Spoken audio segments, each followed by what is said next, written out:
Bem-aventurados os que choram, porque serão consolados. Mateus capítulo 5, verso 4. Tem alguma coisa que poderia ser mais absurda do que essa afirmação? Ou talvez até mais insensível? Abençoados são os que choram.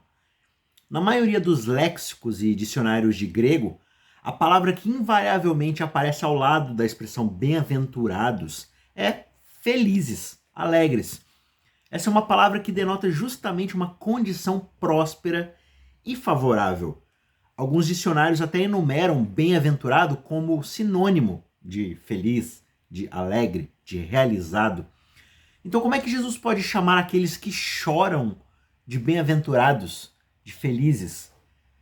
E aí é que tá. É tudo uma parte das bem-aventuranças como um todo. E a expressão bem-aventurança é tirada da palavra latina para bem-aventurado, que é beato, do inglês beatitudes, por exemplo, né? E o que são as bem-aventuranças? São 8 ou 9 frases da abertura do Sermão do Monte, o sermão mais famoso de Jesus, e todas essas frases começam com bem-aventurados. E a primeira delas, como a gente viu ontem, é bem-aventurados os pobres de espírito. E em cada uma dessas frases, Jesus vai pronunciar um povo bem-aventurado, né, abençoado, exatamente agora, no presente, por causa de um futuro estado de coisas que é prometido por Jesus. Então, nessas bem-aventuranças, as pessoas de hoje são abençoadas porque existe um conforto no futuro que se aproxima. Agora a gente consegue compreender por que existe o luto e como ele funciona, na verdade, em dois níveis. Primeiro, a nossa era atual, sob o domínio do pecado, é ligada à morte. Tudo que nós fazemos está na sombra da morte. Só que, em segundo lugar, se nós formos pobres de espírito, então nós lamentaremos não apenas a nossa mortalidade, mas também o nosso pecado.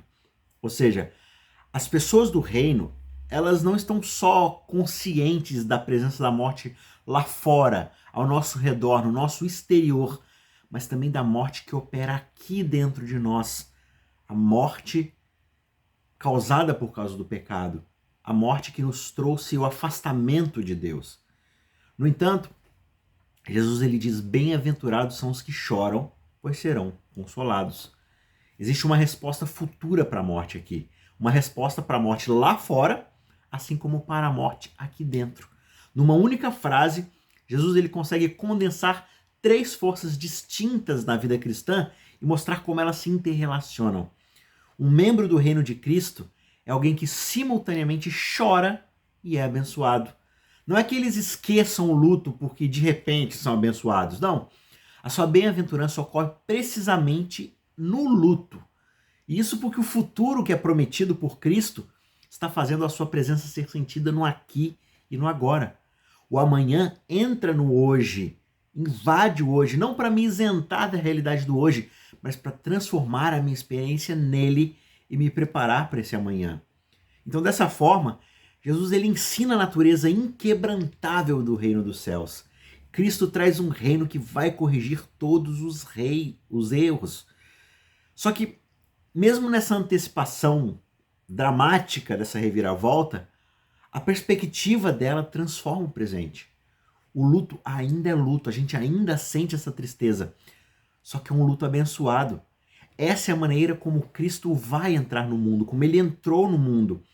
Ele não varreu de lado completamente a ordem atual.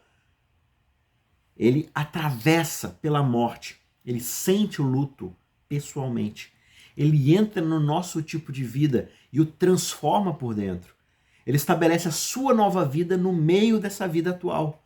Os membros do seu reino não podem esperar serem teletransportados das suas aflições num passe de mágica. Em vez disso, nós entramos na sua morte, nós fazemos parte da sua ressurreição e participando do seu sofrimento, a gente participa da sua glória, da glória da sua presença ressuscitada conosco. O próprio Paulo vai falar de uma forma totalmente poética em relação a isso, dessa interação de morte e esperança. Lá em 2 Coríntios, no capítulo 4, ele diz: em tudo somos atribulados, porém não angustiados. Ficamos perplexos, porém não desanimados. Nós somos perseguidos, porém não abandonados. Somos derrubados, porém não destruídos. levamos sempre no corpo o morrer de Jesus, para que também a vida dele se manifeste em nosso corpo. Porque nós que vivemos somos sempre entregues à morte por causa de Jesus, para que também a vida de Jesus se manifeste em nossa carne mortal, de modo que em nós opera a morte, para que em vocês opere a vida.